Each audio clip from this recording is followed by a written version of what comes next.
The unwanted bride, the ivory silk, felt like a shroud against Celeste Rivers' skin as she stared at her reflection in the ornate mirror. 24 years old, and her life was already being signed away like a business contract. The wedding dress, beautiful as it was, felt like elegant chains binding her to a future she never chose. "You look radiant, darling," her mother whispered. Adjusting the pearl necklace that had been in their family for generations, one of the few valuable things they hadn't been forced to sell yet. Celeste's laugh was hollow. Radiant. Right. She touched the pearls, knowing this might be the last time she'd wear something that truly belonged to her family. After today, everything would belong to Marcus Steele. The name alone sent shivers down her spine. Marcus Steele. 31, billionaire, and according to every business magazine, absolutely ruthless. His steel-gray eyes had looked right through her during their 3 brief meetings, treating her like another acquisition for his vast empire, which she supposed was exactly what she was. "Celeste, honey, this saves us all," her father had pleaded. Just weeks ago, his hands shaking as he signed the prenuptial agreement. "The company, the house, your brother's college fund, Marcus Steele can preserve all of it. All you have to do is marry him." All she had to do, as if marrying a stranger was as simple as signing a check.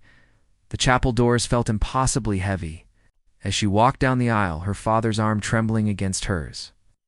Marcus stood at the altar like a statue carved from marble, his black tuxedo perfectly tailored, his expression unreadable. When their eyes met, she saw nothing, no warmth, no nervousness, no acknowledgement that this moment would bind their lives together. The ceremony passed in a blur of traditional words that felt anything but traditional. When Marcus slipped the platinum band onto her finger, his touch was clinical, efficient. When the minister pronounced them husband and wife, Marcus's kiss was brief and cold, performed for the handful of witnesses rather than from any feeling. "Welcome to the family business," he murmured against her ear. And Celeste wasn't sure if he meant marriage or something else entirely.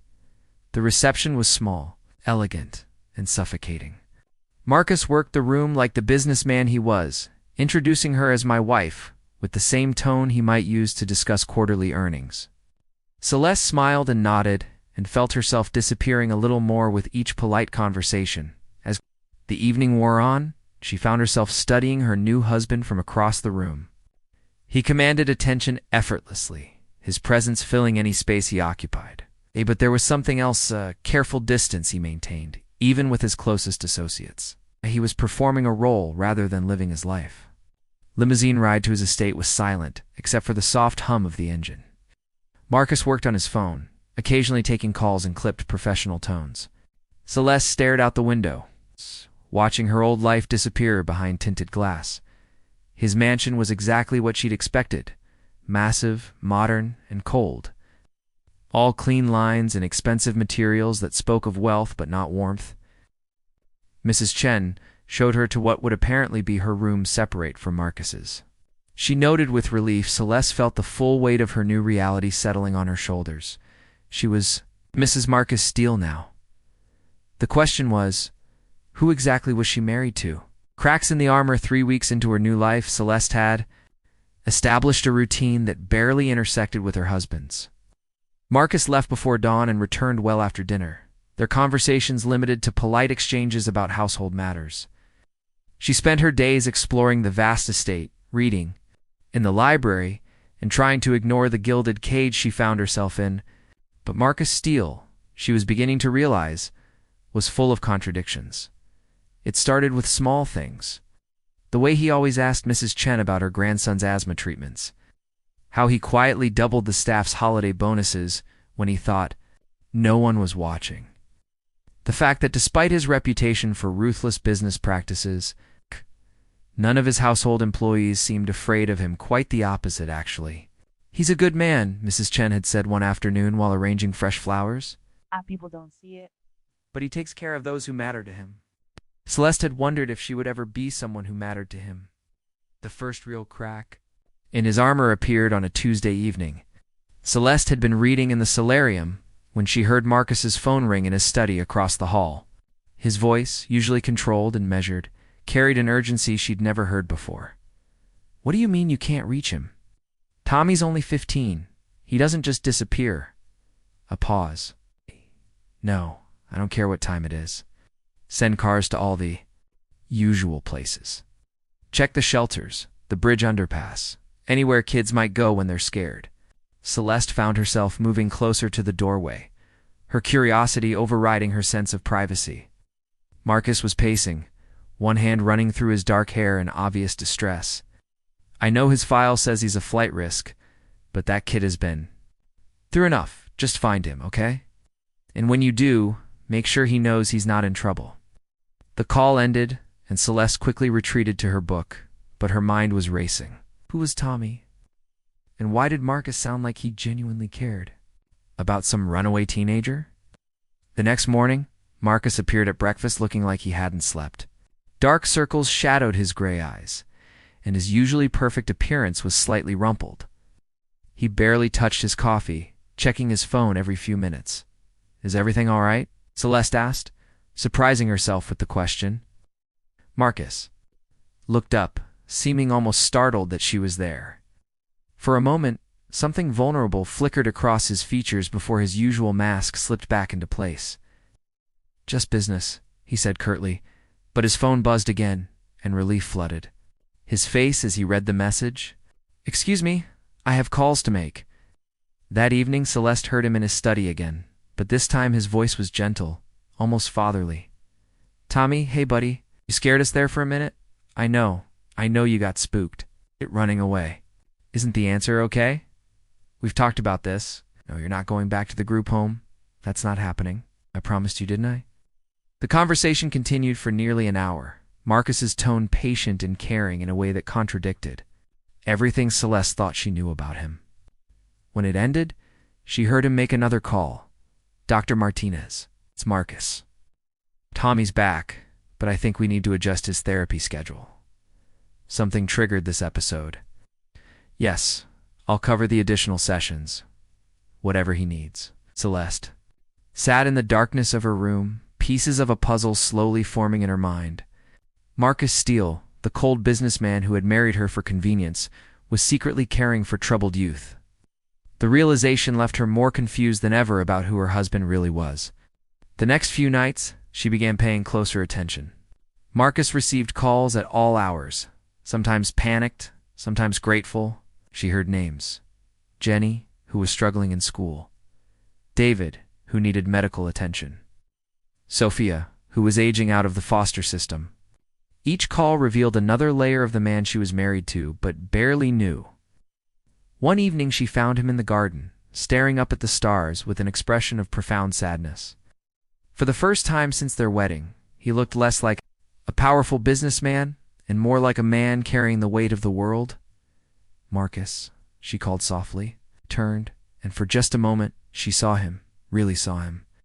The loneliness in his eyes, the careful way he held himself apart, the exhaustion of someone who carried too many burdens alone. Celeste, I didn't realize you were out here. Neither did I, she said, moving closer. You look tired. He almost smiled. It's been a long day. Something had shifted between them in that moment, though neither would acknowledge it yet. As they stood together in the moonlight, Celeste began to wonder if her husband's greatest secret wasn't his wealth but his heart. The hidden truth of discovery happened by accident, as the most life-changing moments often do. Celeste had been looking for Marcus to discuss the upcoming charity gala, their first public appearance as a couple. When she noticed his study door ajar, she knocked, received no answer, and stepped inside to leave a note on his desk. That's when she saw the photograph. It was tucked beneath a stack of contracts. But the corner was visible, a candid shot of Marcus surrounded by a group of children, all of them laughing. His face was transformed, years younger, genuinely happy in a way she'd never seen. Her curiosity overrode her respect for privacy, and she carefully lifted the contracts. Underneath was a treasure trove of hidden life. Photos of Marcus teaching kids to play chess, helping with homework, celebrating birthdays with makeshift cakes, letters written in childish handwriting. Thank you, Mr. Marcus, for the new shoes, and I got an A on my math test. And you're the best dad I never had. But it was the architectural plans that made her gasp. Detailed blueprints for a place called Haven House, a residential facility for homeless and foster youth. Marcus's signature was on every approval, his personal funds backing every aspect of the project. Looking for something? Celeste spun around, her heart pounding. Marcus stood in the doorway, his expression unreadable, but his posture tense. She expected anger, accusations of snooping. Instead, he looked resigned, almost relieved. "I was leaving you a note about the gala," she said, gesturing to the papers scattered across his desk. "But I found ... this." Marcus closed the door behind him and moved to his desk with deliberate slowness, as if approaching a dangerous animal. He began gathering the photographs with careful hands. "It's not what you think," he said quietly. "What I think," Celeste said, her voice stronger than she felt, "is that you've been secretly running a home for kids who have nowhere else to go. What I think is that Tommy, who scared you so much last week, is one of your kids. What I think is that the man who married me for business reasons has been playing father to children who need him." Marcus's hands stilled on the photographs. When he looked up, his gray eyes held a vulnerability that took her breath away. "They're not my charity cases," he said, his voice rough. "They're my family. The only real family I've ever had." The words hung between them, heavy with implication. Celeste sank into the chair across from his desk, still processing everything she'd discovered. "Tell me," she said simply. For a long moment, Marcus just stared at her. Then, as if a dam had burst, the words began to flow. "I was 8 when my parents died. Car accident. No relatives who wanted a grieving kid, so I went into foster care." His fingers traced the edge of one photograph, a younger version of himself with a black eye and defiant expression. "Bounced between homes for years. Some were okay, some weren't. I learned early that the only person you could count on was yourself." Celeste's chest tightened, imagining Marcus as a lost child navigating a system that had failed him. "I aged out at 18 with nothing but determination and anger. Built my fortune because I never wanted to be powerless again. But success felt hollow when I was completely alone." He picked up another photo, this one showing him with a teenage girl who had his same stubborn chin. "Then I met Sophia.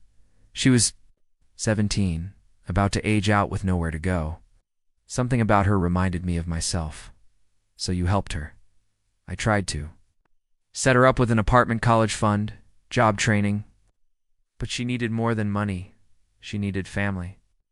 That's when I realized what I really wanted to do with my wealth."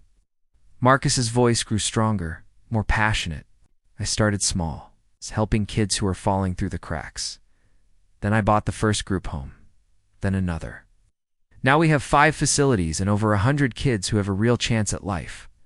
The pieces fell into place. At night, calls, the careful budget reviews she'd seen him doing. The way his face softened when he talked to business associates who sounded suspiciously young.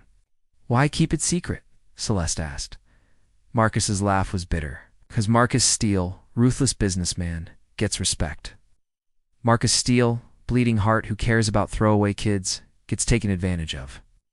In my world, compassion is seen as weakness. But it's not weakness," Celeste said firmly. "It's the strongest thing you could do." Their eyes met across the desk, and something fundamental shifted between them. The man she'd married was not the cold businessman she'd thought, but someone who had turned his own pain into purpose, his success into salvation for others. "I have a board meeting at Haven House tomorrow," Marcus said quietly. "We're discussing the new recreational facility. Would you like to come with me?" Celeste smiled, really smiled, for the first time since their wedding. "I'd love to meet your family." As Marcus carefully returned the photographs to their hidden place, Celeste realized she wasn't looking at a stranger anymore. She was looking at a man worth knowing, worth understanding, and maybe, just maybe, worth loving. Love under fire, the visit to Haven House changed everything for Celeste. She watched Marcus transform from the controlled businessman into someone genuinely warm, laughing with teenagers about video games, patiently helping a 10-year-old with reading, and listening intently to his social worker's concerns about funding. The children adored him, and he knew each of their stories, their dreams, their fears. "He saved my life," Sophia had told Celeste quietly, as they watched Marcus referee an impromptu basketball game. "Not just with money or a place to stay. He made me believe I was worth saving." Over the following weeks, Celeste found herself drawn deeper into Marcus's hidden world. She started accompanying him on visits, helping with homework sessions, and even suggesting improvements to the facilities. Marcus seemed surprised, but pleased by her genuine interest, and their conversations grew longer, more personal. "Why did you really agree to marry me?" she asked one evening as they drove home from Haven House. Marcus was quiet for so long she thought he wouldn't answer. Finally, he said, "Because I needed someone who couldn't hurt me. Someone who was there for practical reasons, not emotional ones. Love makes you vulnerable, and I couldn't afford to be vulnerable with so many kids. Depending on me?" "And now?" Celeste asked softly. He glanced at her, something unguarded in his expression. "Now I'm terrified that I was wrong about everything." The relationship began shifting in ways neither had expected. Shared breakfasts became conversations. Instead of silence, Marcus started asking about her day, her thoughts on the programs at Haven House. Celeste found herself looking forward to his return each evening, to the moment when his public mask would slip away and she'd see the man underneath. The first time he kissed, her really kissed her. Not the perfunctory gesture of their wedding was after a particularly difficult night at Haven House. One of the older boys had been arrested. Marcus had spent hours at the police station, ensuring he got proper legal representation. "Thank you," he said when they finally returned home, exhaustion and gratitude warring in his voice, "for being there tonight. For caring about them. They're your family," Celeste replied. "That makes them mine too." The kiss was soft, tentative, full of questions neither was ready to voice. When they broke apart, Marcus rested his forehead against hers. "I never meant for this to happen," he whispered. "Neither did I," she admitted, "but I'm glad it did." Their newfound happiness was shattered on a Tuesday morning when Marcus burst into the breakfast room, his face pale with fury. "We need to leave now." He grabbed her arm, pulling her toward the door. "Richard, bring the car around immediately." "Marcus, what's wrong?" Celeste struggled to keep up as he rushed her through the house. "Vincent Moreau," he said, the name like poison on his tongue. "He's been trying to buy me out for years. When that failed, he started looking for leverage." Vincent Moreau. Celeste knew the name, another billionaire, but one whose fortune came from considerably less ethical sources. "He found out about Haven House," Marcus continued, his voice tight with controlled rage. "About you. About us. He's threatening to expose everything unless I sell him controlling interest in my company at a fraction of its value." They reached the car, but before Marcus could open the door, black sedans pulled up the circular drive, blocking their path. Men in expensive suits emerged, their intentions clear, even without visible weapons. "Mr. Steele," called the leader. A thin man with cold eyes. "Mr. Moreau would like to speak with you. Both of you." Marcus stepped protectively in front of Celeste, his body rigid with tension. "Tell Moreau if he wants to negotiate, he can call my office like a civilized person. I'm afraid that's no longer an option." The man smiled without warmth. "See, Mr. Moreau has become quite interested in your wife's safety. Such a lovely young woman. It would be unfortunate if something happened to her." The blood drained from Marcus's face. "If you touch her, no need for threats, Mr. Steele. Simply come with us. Short conversation, and everyone goes home." "Happy?" Celeste felt Marcus's hand find hers, squeezing tightly. In that moment, she realized the depth of her feelings for him and the danger those feelings had put them both in. "It's okay," she whispered, though her heart was pounding. "Well, face this together." Marcus looked at her with something that might have been love, and definitely was terror. "I'm so sorry, Celeste. I never wanted you to get caught up in this. It's too late for that," she said, trying to sound braver than she felt. "We're married. Remember? For better or worse?" As they were escorted to the waiting cars, Celeste caught Marcus's eye. He mouthed, "I love you," And she realized that sometimes the most important words came at the most dangerous moments. The warehouse Moreau had chosen for their meeting was appropriately dramatic, empty, echoing, with shadows that could hide anything. Vincent Moreau himself was smaller than Celeste had expected, but his presence filled the space with malevolent energy. "Marcus," my old friend Moreau smiled, his accent carrying hints of old money and older corruption. "So good of you to join me, and you must be the lovely bride. Such a romantic story, though I suspect not quite the fairy tale the press believes. What do you want, Vincent?" Marcus's voice was steady, but Celeste could feel the tension radiating. From him. Simple. Assign over 60% of steel industries to me. At current market value, of course. I'm not unreasonable. Moreau gestured to his men. "In exchange, your wife remains unharmed, and your little secret charity work stays." "Secret. The company isn't just mine," Marcus said. "Our shareholders, board members, details." Moreau waved dismissively. "You have controlling interest. Sign it over, or Mrs. Steele will discover how unpleasant my associates can be when motivation is required." One of Moreau's men moved toward Celeste, and Marcus stepped forward instinctively. "Don't," Moreau warned. "Think carefully, Marcus. Is your pride worth her life? Is your company worth watching the woman you've grown so fond of suffer?" Celeste saw the moment Marcus broke. His shoulders sagged, and she knew he was going to sacrifice everything to protect her. She also knew she couldn't let that happen. She said, her voice carrying across the warehouse. "Before Marcus signs anything, don't you think you should know who you're really dealing with?" "Choosing forever, what are you doing?" Marcus whispered. But Celeste stepped forward, her chin raised in defiance. "You see, Mr. Moreau," she continued, her voice growing stronger, "you made one crucial mistake. You assumed I was just some helpless woman Marcus married for convenience, but you never bothered to research who I really am." Moreau's confident smile faltered slightly. "Enlighten me, Mrs. Steele." Celeste Rivers, now Steele, daughter of James Rivers, former FBI director, niece of Senator Patricia Rivers, and, most importantly for you, goddaughter of federal judge Harrison Webb. Celeste pulled out her phone with deliberate slowness. "The same Judge Webb who's been investigating your financial dealings for the past 2 years. The warehouse fell silent, except for the echo of her words. "You see," Celeste continued, "my family may have fallen on hard times financially, but we never lost our connections. And right now, Judge Webb's task force is very interested in a recorded conversation I've been transmitting to them for the past 20 minutes. She held up her phone, showing the active call to a number labeled Uncle Harry Emergency. Morrow's face went white. "You're bluffing." "Am I?"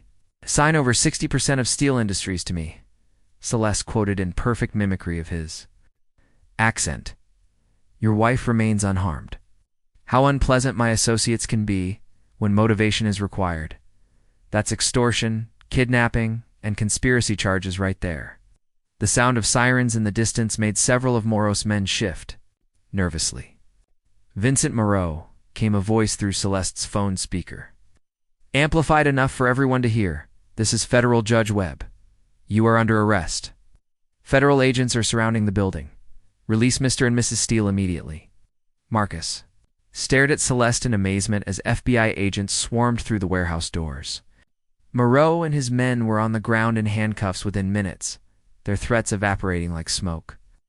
"How did you?" Marcus began. "I recognized Moreau's voice from the corruption hearings last year. My uncle has been trying to build a case against him for months, but they needed him to incriminate himself." Celeste smiled, though her hands were shaking with delayed adrenaline. "I figured if he was threatening us, he'd probably say something useful." Marcus pulled her into his arms, holding her so tightly she could barely breathe. "You brilliant, terrifying, incredible woman," he murmured against her hair. "I can't believe you risked Celeste interrupted, pulling back to look at him. "We risked it. Together.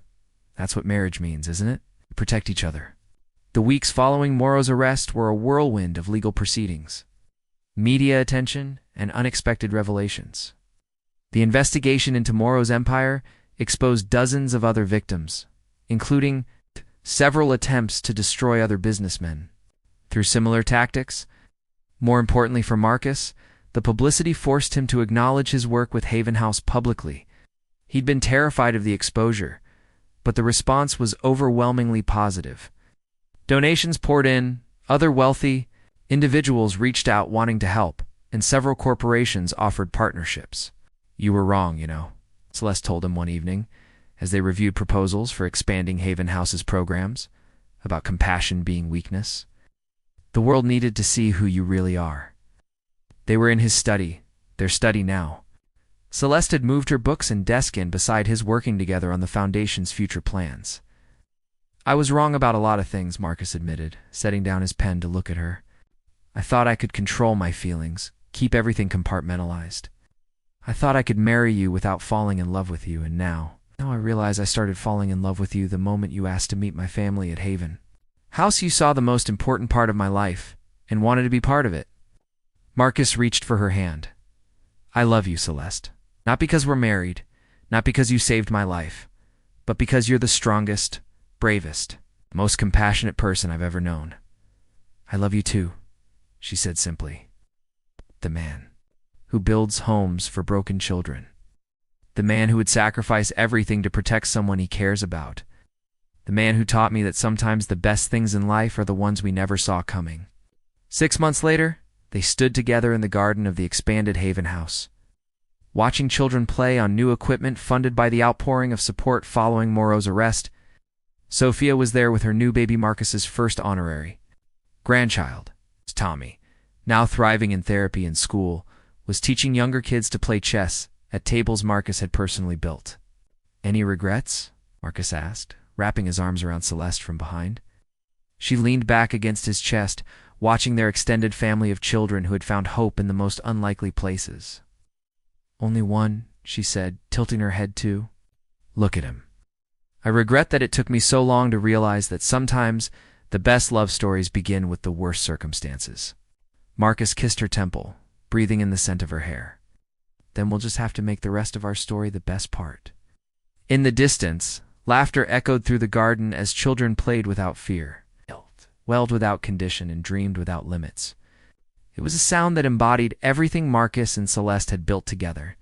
Not just a marriage, but a legacy of love that would outlast them both. Their love story had begun as a business arrangement, but it had become something far more precious. A partnership that changed lives, protected the vulnerable, and proved that sometimes the most beautiful flowers grow in the most unexpected soil. As the sun set over Haven House, painting the sky in shades of hope, Marcus and Celeste stood together, no longer strangers bound by contract, but lovers bound by choice, purpose, and a love that had transformed them both.